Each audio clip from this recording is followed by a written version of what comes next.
Hi friends, ഇതാണ് ഉള്ളി ലേഹ്യം. ഇതിൻ്റെ ഒരുപാട് ഗുണങ്ങളുണ്ട്. ഉള്ളി ലേഹ്യം കഴിച്ചാൽ ഇത് ഈ മഴക്കാലത്തും അല്ലെങ്കിൽ ഈ കർക്കിടക മാസത്തിലൊക്കെയാണ് കൂടുതലും കഴിക്കുന്നത്. പിന്നെ നടുവേദന, ഈ പ്രസവരക്ഷയ്ക്കും മുടി കൊഴിച്ചിലിന്, നല്ല കളർ ഉണ്ടാവാൻ, ശരീരത്തിലൊക്കെ നല്ല കളർ വയ്ക്കാനും ഒക്കെ നല്ലതാണ്. നടുവേദനയ്ക്കൊക്കെ നല്ലൊരു സാധനമാണ് ഈ ഉള്ളി ലേഹ്യം എന്ന് പറയുന്നത്. പിന്നെ രക്തവർദ്ധനവിനും ഒക്കെ നല്ലതാണ്. അങ്ങനെ ഒരുപാട് ഗുണങ്ങളുണ്ട് ഈ ഉള്ളി ലേഹ്യം ഉണ്ടാക്കി കഴിക്കുകയാണെങ്കിൽ. തീരെ മെലിഞ്ഞു പോയ, തീരെ ശരീരം വണ്ണം വയ്ക്കാത്തവരാണെങ്കിൽ പോലും അവർക്ക് വണ്ണം വയ്ക്കാനൊക്കെ ഇത് നല്ലത്. എന്ന് വിചാരിച്ച് വണ്ണം വെച്ചവർ കഴിക്കാതിരിക്കുക അങ്ങനെയൊന്നും വേണ്ട. അപ്പോൾ വണ്ണം വയ്ക്കാനും ഇത് നല്ലതാണ്. പിന്നെ എല്ലാവിധ വേദനകൾക്കൊക്കെ നല്ലൊരു സംഹാരി കൂടിയാണ് ഈ ഉള്ളി ലേഹ്യം. ഇതിലെല്ലാം നമ്മൾ കരിഞ്ജീരകം, ഉലുവ, അങ്ങനെ എല്ലാവിധ ഇതും ഉൾപ്പെടുത്തിയിട്ടാണ് ഈ ഉള്ളി ലേഹ്യം ഉണ്ടാക്കുന്നത്. ഇതെൻ്റെ അമ്മ പറഞ്ഞു തന്നിട്ടുള്ളതാണ്. അമ്മ ഞങ്ങൾക്ക് എല്ലാ മരുന്നുകളും ഉണ്ടാക്കുന്നത് കാണിച്ചു തരാറുണ്ട്. അതിലൊന്നാണിപ്പോൾ ഈ ഉള്ളി ലേഹ്യം എന്ന് പറയുന്നത്. ഇത് കഴിഞ്ഞാൽ ഇനി അടുത്തത് എനിക്ക് ഇത് എന്താണ് പൂക്കുല ലേഹ്യം കൂടി ഉണ്ടാക്കണം എന്നുണ്ട്. അപ്പോൾ ഇതിപ്പോൾ അമ്മ പറഞ്ഞു തന്ന് ഇത് ഉണ്ടാക്കാൻ പറഞ്ഞു. അതുകൊണ്ടാണ് ഇത് കഴിഞ്ഞ വർഷമൊക്കെ ഉണ്ടാക്കിയതാണ്. പക്ഷേ കുറച്ചുകൂടി മാറ്റങ്ങളൊക്കെ വരുത്തി ഒന്നുകൂടി വെറും ഉള്ളി ശർക്കരയൊക്കെ ചേർത്ത് മാത്രം ഉണ്ടാക്കാറുണ്ട് എല്ലാവരും. പക്ഷേ ഇതിൽ ഞാൻ ഒരുപാട് ഇൻഗ്രീഡിയൻസ് ചേർത്തിട്ടുണ്ട്. അപ്പോൾ ഇതെല്ലാവരും അതുകൊണ്ട് ഉണ്ടാക്കി നോക്കണം. ഇങ്ങനെയൊക്കെ ഉള്ളിലേക്ക് ഉണ്ടാക്കി കഴിച്ചാൽ വളരെ നല്ലതാണ് ശരീരത്തിനും രക്തവർദ്ധനവും. ഞാൻ പറഞ്ഞല്ലോ എല്ലാ കാര്യങ്ങളും. ഇനി ഒരുപാട് ഗുണങ്ങളൊക്കെ ഉണ്ട്. അതൊക്കെ നിങ്ങൾ നോക്കുക. അപ്പോൾ ഇതെങ്ങനെ ഉണ്ടാക്കുന്നത് നോക്കാം നമുക്കിനി. ഓക്കെ, ഇതിനു വേണ്ടി ഞാനിവിടെ ഒരു 2 കിലോ ഉള്ളി എടുത്തിട്ടുണ്ട്. ഇത് ചെറിയ ഉള്ളിയാണ്. ചെറിയ ഉള്ളി എന്ന് പറഞ്ഞാൽ ചെറിയ ഉള്ളിയുടെ കുറച്ച് വലുപ്പമുള്ള ടൈപ്പാണ്. കാരണം നമുക്കിത് ക്ലീൻ ചെയ്തെടുക്കാൻ എളുപ്പത്തിന് വേണ്ടി ഞാനിത് കുറച്ച് വലുപ്പം നോക്കിയിട്ട് എടുത്തതാണ്. അപ്പോൾ ഇത് 2 കിലോ ഉള്ളി എടുത്തിട്ടുണ്ട്. ഇനി നമുക്ക് കുറച്ച് ഡേറ്റ്സ് ആവശ്യമുണ്ട്. ഞാനിതൊരു 3/4 കിലോ ഡേറ്റ്സ് എടുത്തിട്ടുണ്ട്. അതിൻ്റെ കുരു എല്ലാം കളഞ്ഞ് ക്ലീനാക്കി വെച്ചതാണ്. കൂടാതെ നമുക്കിനി ഉലുവയുടെ ആവശ്യമുണ്ട്. ഉലുവ ഞാൻ രാത്രി കുതിർത്ത് വെച്ചതാണ്. ഇതൊരു 250 ഗ്രാമുണ്ട്. അത് കുറച്ച് വെള്ളത്തിൽ കുതിർത്ത് വെച്ചതാണ്. പിന്നെ 1/4 പാല്, തേങ്ങാപ്പാൽ വേണം. പിന്നെ ശർക്കര വേണം. ശർക്കര ഞാനിപ്പോൾ മധുരത്തിന് ഞാൻ 6 ആണി എടുത്തിട്ടുണ്ട്. നമുക്ക് എത്ര വേണമെന്ന് വെച്ചാൽ അത്ര എടുത്താൽ മതി. ഇതൊന്ന് ഉരുക്കിയെടുക്കണം നമുക്ക്. പിന്നെ വേണ്ടത് നെയ്യാണ്. നെയ്യ് വളരെ കുറച്ച് മതി, കൂടുതലിട്ടാലും കുഴപ്പമൊന്നുമില്ല. പിന്നെ വേണ്ടത് വെളുത്തുള്ളിയാണ്. വെളുത്തുള്ളി ഞാനൊരു 150 ഗ്രാം എടുത്തിട്ടുണ്ട്. പിന്നെ വേണ്ടത് എള്ളാണ്. എള്ള് ഞാനൊരു 150 ഗ്രാം തന്നെ എടുത്തിട്ടുണ്ട്. അത് കറുത്തതോ വെളുത്തതോ ഏത് വേണേൽ എടുക്കാം. പിന്നെ കടലയാണ്, നിലക്കടല, അതും 150 ഗ്രാം. 50 ഗ്രാം നല്ല ജീരകം എടുത്തിട്ടുണ്ട്. 50 ഗ്രാം കരിഞ്ജീരകം എടുത്തിട്ടുണ്ട്.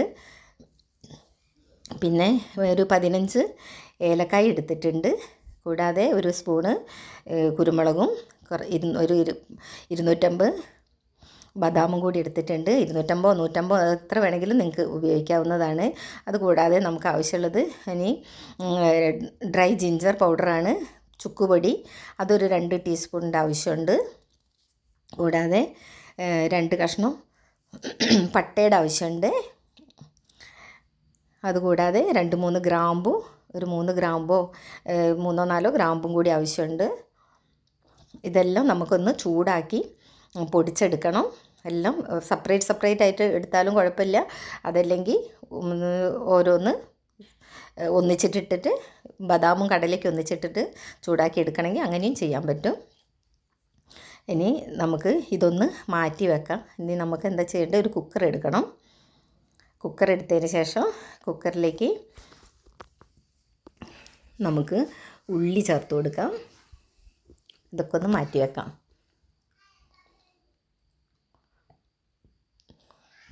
കുക്കർ എടുത്ത് ഇതിലേക്ക് നമ്മളുടെ ഉള്ളി ചേർത്ത് കൊടുക്കാം.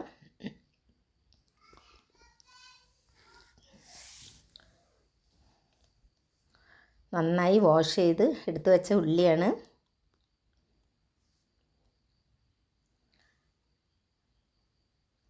ഇത് വെറും ഉള്ളി ശർക്കരയൊക്കെ മാത്രമായിട്ട് ഈ ഉള്ളിലേക്ക് ഉണ്ടാക്കുന്നവരൊക്കെ ഉണ്ട്. ഞാനിതിൽ ഒത്തിരി ഇൻഗ്രീഡിയൻസ് ഇടുന്നുണ്ട്. പിന്നെ ഇതിനകത്തേക്ക് വേണമെങ്കിൽ നിങ്ങൾക്ക് ബദാമല്ല, ഈ അണ്ടിപ്പരിപ്പ് അല്ലെങ്കിൽ വേറെ ഡ്രൈ ഫ്രൂട്ട്സുകളോ എന്ത് വേണമെങ്കിലും ചേർക്കാവുന്നതാണ്. പിന്നെ അത് കൂടാതെ ഈ നമ്മളുടെ ഉലുവ നമ്മൾ എന്തായാലും അരച്ചിട്ടാണ് ചേർക്കുന്നത്. അതേപോലെ തന്നെ ബദാമും കടലയും ഒക്കെ നമുക്ക് കുതിർത്ത് വേണമെങ്കിൽ അരച്ചും ചേർക്കാവുന്നതാണ്. ഇതിപ്പോൾ നമ്മൾ ഉള്ളി മുഴുവൻ കുക്കറിനകത്തേക്ക് ചേർത്ത് കൊടുക്കുകയാണ്. കുറച്ച് ചുമയുണ്ട്, അതാണ് തൊണ്ട അങ്ങനെ.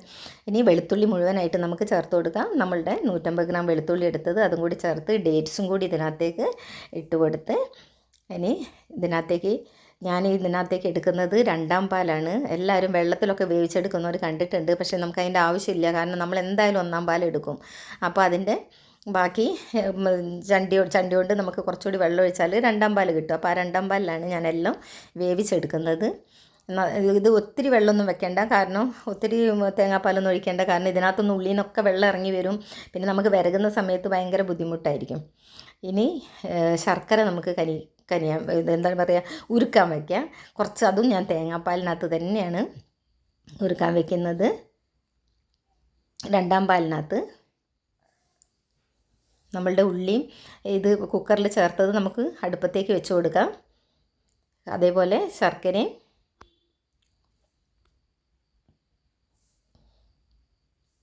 ഇനി നമുക്ക് അടുത്തൊരു കുക്കർ എടുത്തതിന് ശേഷം അതിലേക്ക് നമ്മളുടെ ഉലുവ ചേർത്ത് കൊടുക്കാം. ഉലുവ ഞാൻ പറഞ്ഞല്ലോ കുതിർത്ത് വെച്ചതാണ്. ഒത്തിരി വെള്ളത്തിലല്ല, കുറച്ച് വെള്ളത്തിലാണ്. കാരണം ഇതിലും കൂടി ഇനി ആ വെള്ളം കൂടി ഞാൻ ഇതിലേക്ക് ചേർക്കുന്നുണ്ട്. ഉലുവയുടെ വെള്ളം കൂടി ഇതിലേക്ക് ചേർത്തിട്ടാണ് ഇത് നമ്മൾ വേവിക്കുന്നത്. അതും 2-ാം പാലിൽ തന്നെയാണ് ഞാൻ വേവിക്കുന്നത്. ഇത് വേവിക്കാനും ഇത് വേവുന്ന അത്ര 2-ാം പാൽ ഒഴിച്ചാൽ മതി. ഉലുവയുടെ വെള്ളം കൂടി ഉണ്ടാവും അതിനകത്ത്. അപ്പോൾ 2-ാം പാൽ ഒഴിച്ച് കൊടുക്കുകയാണ്. ഇനി നമുക്ക് കുക്കർ നന്നായിട്ട് ഇതൊന്ന് അടുപ്പത്ത് വെച്ച് 2-3 വിസിൽ 3-4 വിസിൽ വെച്ചാലോ എത്ര വെന്ത് പോയാലും ഇത് കുഴപ്പമില്ല. നമുക്കിത് ഇനി വെന്തതിന് ശേഷം ഇതൊന്ന് അരച്ചും കൂടി എടുക്കാനുള്ളതാണ്.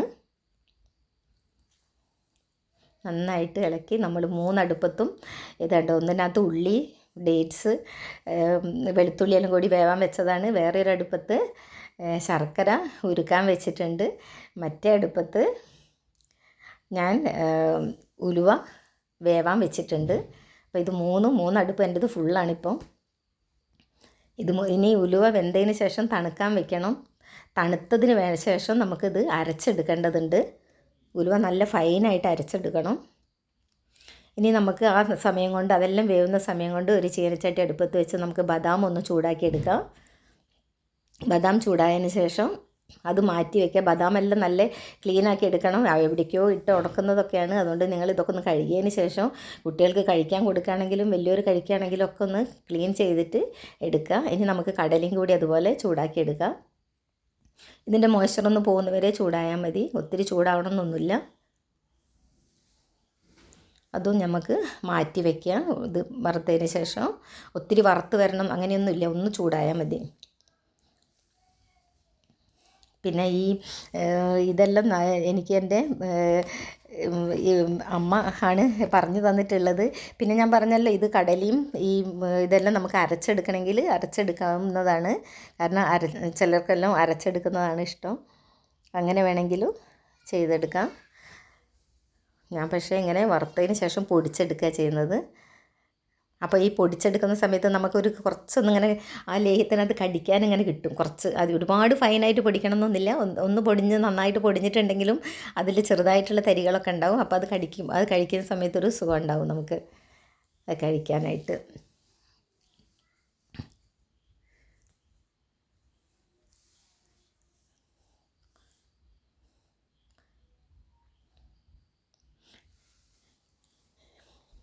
ഞങ്ങളൊക്കെ ചെറുതാകുന്ന സമയത്തെ ഈ ലേഹ്യമൊക്കെ കഴിച്ചിട്ടുള്ളതാണ്. അമ്മ ഒത്തിരി ഉണ്ടാക്കി തരാറുണ്ട് ഞങ്ങൾക്കൊക്കെ.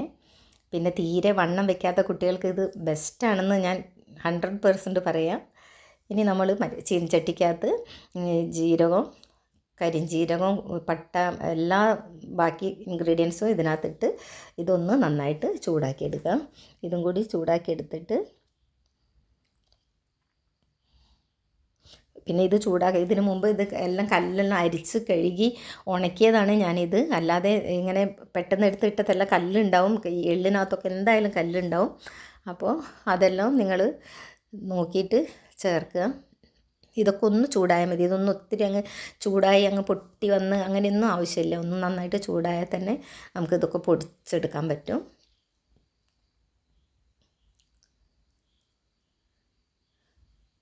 ഞാൻ പറഞ്ഞില്ലേ, ഞാൻ ഇതേപോലെ തന്നെ എപ്പോഴും ഇങ്ങനെ ഉണ്ടാക്കാറുണ്ട്, എല്ലാ വർഷവും ഉണ്ടാക്കാറുണ്ട്. അപ്പോൾ ഈ വർഷം ഞാൻ കുറച്ചുകൂടി ഇൻഗ്രീഡിയൻസ് ഒക്കെ കൂട്ടിയിട്ടാണ് ഉണ്ടാക്കുന്നത്.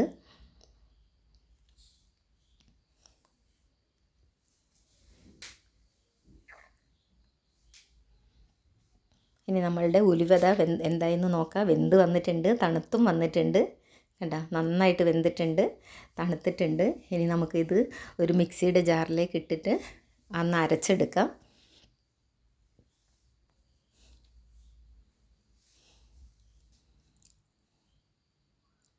ഇതും ഞാൻ അരയ്ക്കുന്നത് 2-ാം പാലിലാണ്.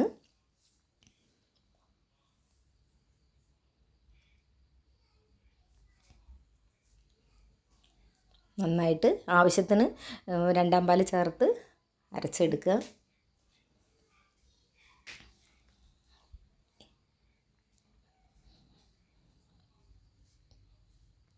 കണ്ടോ, നന്നായിട്ട് ഫൈനായിട്ട് ഞാൻ അരച്ചെടുത്തിട്ടുണ്ട്.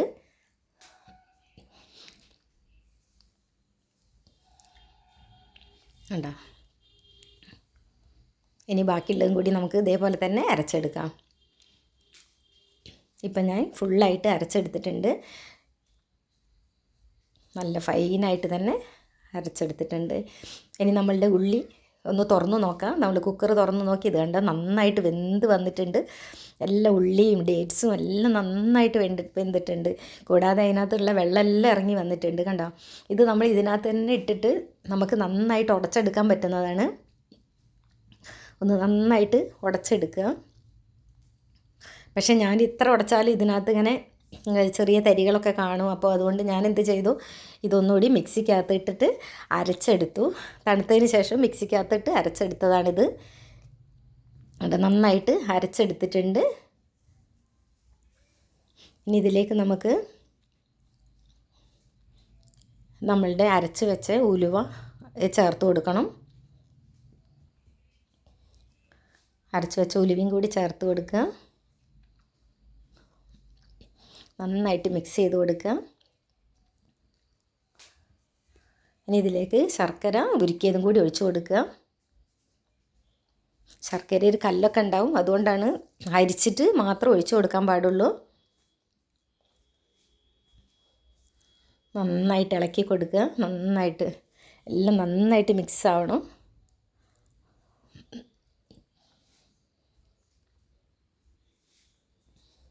പിന്നെ നന്നായിട്ട് സൂക്ഷിക്കണം. ഇത് ഇളക്കുന്ന സമയത്ത് ഇപ്പോൾ ഗ്യാസ് ഞാൻ ഓൺ ചെയ്തിട്ടുണ്ട്. ഇനി ഇത് ഇളക്കി കൊടുക്കുമ്പോൾ കയ്യിലേക്കൊക്കെ പൊട്ടിത്തെറിക്കാൻ സാധ്യതയാണ്. അതുകൊണ്ട് കൈയെല്ലാം നന്നായിട്ട് കവർ ചെയ്തിട്ട് വേണം നിങ്ങൾ ഇളക്കി കൊടുക്കാൻ. പിന്നെ നന്നായിട്ട് ഇളക്കിക്കൊണ്ടിരിക്കണം. ഇതാണ് ഏറ്റവും വലിയ ഒരു പ്രയാസമുള്ളത്, നമുക്കിങ്ങനെ ഇളക്കുക എന്ന് പറയുന്നത്. കാരണം ഇത് പൊട്ടിത്തെറിക്കുകയും ചെയ്യും മുകളിലേക്ക്. അപ്പം മുഖവും കൈയൊക്കെ സൂക്ഷിക്കുക. എന്നിട്ട് നന്നായിട്ട് ഇളക്കി കൊടുക്കണം. ഞാനിത് ഒരു നോൺ സ്റ്റിക്ക് പാത്രത്തിലാണ് കേട്ടോ ഉണ്ടാക്കുന്നത്. കാരണം പണ്ടൊക്കെ അമ്മയൊക്കെ നമുക്ക് ഉണ്ടാക്കി തന്നിട്ടുള്ളതൊക്കെ ഉരുളിക്കകത്തൊക്കെയാണ്. അപ്പോൾ എല്ലാ സ്ഥലത്തൊന്നും ഉരുളിയും ഇതൊന്നും ഉണ്ടാവണമെന്നില്ല. അതുകൊണ്ടാണ് ഞാൻ ഈ നോൺ സ്റ്റിക്കിൽ ചെയ്യുന്നത്.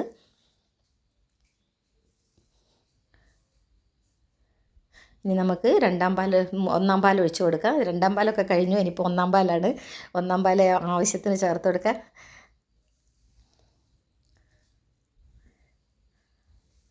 ഞാനിപ്പോൾ എനിക്ക് തോന്നുന്നു ഞാനൊരു 3 തേങ്ങയുടെ പാലെടുത്തിട്ടുണ്ട് ഇത് ഒഴിച്ചു കൊടുക്കാനായിട്ട്. അതിൻ്റെ 2-ാം പാലാണ് ബാക്കിയെല്ലാം അരയ്ക്കാനെടുത്തത്. ഇനി ഇത് നന്നായിട്ട് ഇളക്കിക്കൊണ്ടിരിക്കാം. ഇത് പാത്രം ഇതാ കണ്ടോ, പൊട്ടിത്തെറിക്കുന്ന കണ്ടോ. ഞാൻ പറഞ്ഞില്ല ഇങ്ങനെ ഇതെൻ്റെ പാത്രവും കുറച്ച് ചെറുതാണ്. ഇനി ഈ പാത്രം ഒന്നും ഇപ്പോൾ മാറ്റേണ്ടി വരും എനിക്ക്. കാരണം ഇനി നമുക്ക് ഇൻഗ്രീഡിയൻസ് ചേർക്കാനുള്ളതാണ്. അപ്പോൾ ഇതിനകത്ത് ചിലപ്പോൾ ഇങ്ങനെ ഇളക്കാൻ പറ്റിയെന്ന് വരില്ല. അതുകൊണ്ട് പാത്രം ഒന്ന് ചെറുതായിട്ട് മാറ്റി കൊടുക്കുക. ഇതിൻ്റെ വലിയ പാത്രം എടുക്കുക. കുറച്ച് നെയ്യ് ഒഴിച്ചു കൊടുക്കുക. നെയ്യ് നിങ്ങൾക്ക് ഇഷ്ടമാണെങ്കിൽ നെയ്യ് ചേർത്ത് കൊടുക്കുക, അല്ലെങ്കിൽ ചേർക്കണം എന്ന് നിർബന്ധമൊന്നുമില്ല. എന്നാലും നെയ്യ് ചേർക്കുന്നതാണ് ഒന്നുകൂടി നല്ലത്. നല്ല ടേസ്റ്റ് ഉണ്ടാവും. പിന്നെ ഇതിൽ നിന്നൊക്കെ വിട്ട് വരാനായിട്ടൊക്കെ നല്ലതാണ് നെയ്യ് ചേർക്കുന്നത്. പിന്നെ ആ നെയ്യുടെ ചുവയൊന്നും ഇതിനകത്ത് അത്രയ്ക്ക് വരുമൊന്നുമില്ല. നെയ്യ് ഇഷ്ടപ്പെടാത്തവരാണെങ്കിലും അത്രയ്ക്ക് അറിയില്ല അതൊന്നും. ഇതാ ഞാൻ പാത്രം ഒന്ന് മാറ്റി കൊടുത്തിട്ടുണ്ട്.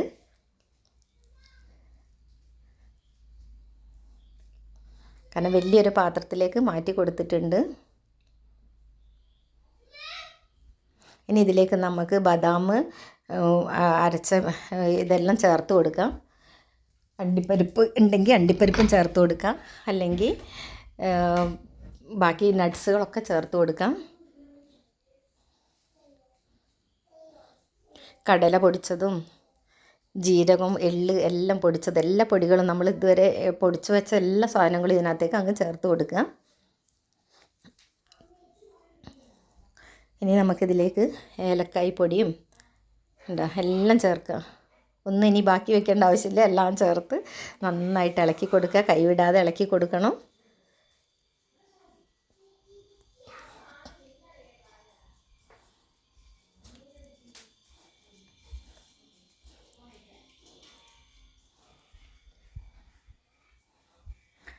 നന്നായിട്ട് ഇളക്കി കൊടുക്കുക. ഞാൻ വലിയ പാത്രത്തിലേക്ക് എടുത്തുകൊണ്ട്, പിന്നെ നമുക്ക് ഇത് നോൺ സ്റ്റിക്ക് ആയതുകൊണ്ട് മരത്തിൻ്റെ തവി തന്നെ ഉപയോഗിക്കാം. അല്ലാതെ സ്റ്റീലിൻ്റെതൊന്നും ഇട്ട് നിങ്ങൾ ഇളക്കാൻ നിൽക്കരുത്.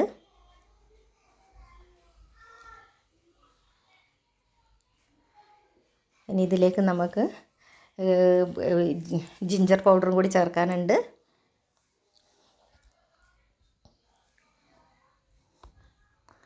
ഇത് ഏലക്കായ് പൊടി ഞാൻ ചേർത്ത് കൊടുക്കുകയാണേ. അതൊന്ന് തരിച്ചിട്ടാണ് ഞാൻ ചേർക്കുന്നത്, കാരണം ഇതിനകത്തുള്ള തൊലിയൊന്നും അതിനകത്ത് വീഴാതിരിക്കാൻ ഒന്ന് നമ്മൾ അരിപ്പയിൽ അരിച്ചും കൊണ്ടാണ് ഇതിനകത്ത് ചേർത്ത് കൊടുക്കുന്നത്. ഇനി ഡ്രൈ ജിഞ്ചർ അതും കൂടി ചേർത്ത് കൊടുക്കാം. ചുക്കുപൊടി അതൊരു 2 സ്പൂണ് നിറച്ച് ചേർത്ത് കൊടുക്കുന്നുണ്ട്. ഇനി നന്നായിട്ട് ഒന്നുകൂടി ഇളക്കി കൊടുക്കുക. ഓൾമോസ്റ്റ് നമ്മളുടെ എല്ലാ ഇൻഗ്രീഡിയൻസ് ഇതിനകത്തേക്ക് ചേർന്നിട്ടുണ്ട്. ഇനി നമുക്കിത് നന്നായിട്ട് ഇളക്കി അതിൻ്റെ പാകത്തിന് എടുക്കുകയാണ് വേണ്ടത്.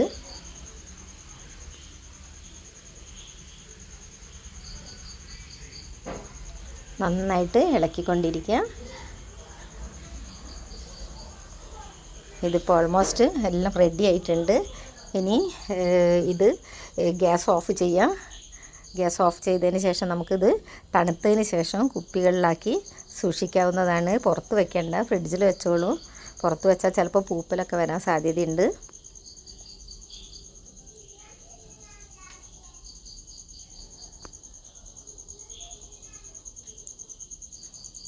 നന്നായിട്ട് കൈവിടാതെ ഒന്നുകൂടി ഇളക്കി കൊടുക്കാം നമുക്ക്.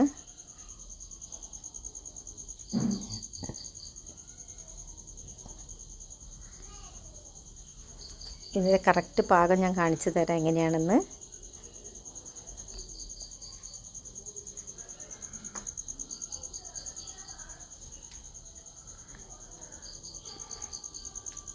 പണ്ടൊക്കെ ഇത് ഉരുളിക്കകത്താണ് ഉണ്ടാക്കുന്നതെന്ന് പറഞ്ഞില്ല. നമുക്കിപ്പോൾ അതൊന്നും ഈ ഫ്ലാറ്റിലൊക്കെ താമസിക്കുന്നവരൊക്കെ ആണെങ്കിൽ അങ്ങനെയൊന്നും കഴിയില്ല. അതുകൊണ്ടാണ് ഞാൻ നോൺ സ്റ്റിക്ക് പറഞ്ഞത്. നോൺ സ്റ്റിക്ക് ഇല്ലാത്ത വീടുകൾ വളരെ കുറവാണ്. അപ്പോൾ അതുകൊണ്ട് നോൺ സ്റ്റിക്കിൽ ഉണ്ടാക്കുമ്പോൾ നമുക്ക് കൈക്ക് അത്ര വേദനയൊന്നും ഉണ്ടാവുകയില്ല. അപ്പോൾ എല്ലാവരും ഇതൊന്ന് ട്രൈ ചെയ്യണം. കൂടെ വീഡിയോ കണ്ടിരിക്കുമ്പോൾ എനിക്ക് ഒരു ലൈക്ക് ചെയ്യാനും കൂടി മറക്കരുതേ.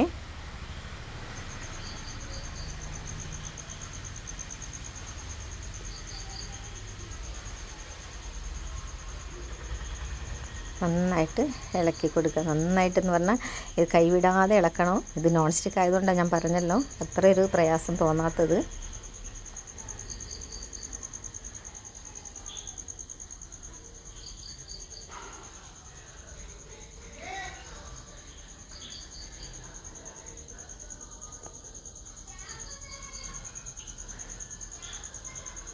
തീരെ മെലിഞ്ഞ കുട്ടികൾക്കൊക്കെ ഇങ്ങനെ ഉണ്ടാക്കി കൊടുക്കുക കേട്ടോ എല്ലാവരും. അപ്പോൾ ഇത്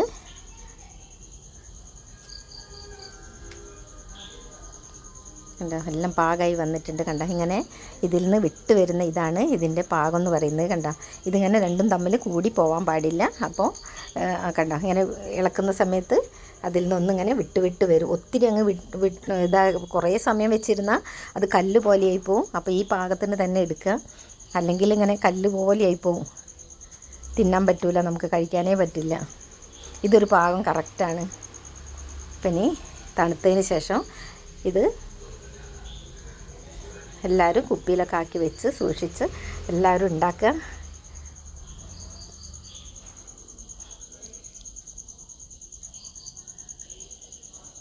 കണ്ടോ നല്ല കറക്റ്റായി വന്നിട്ടുണ്ട്. ഞാനിതിവിടെ ഇനിയിപ്പോൾ ഓഫ് ചെയ്യണേ. ഓക്കേ.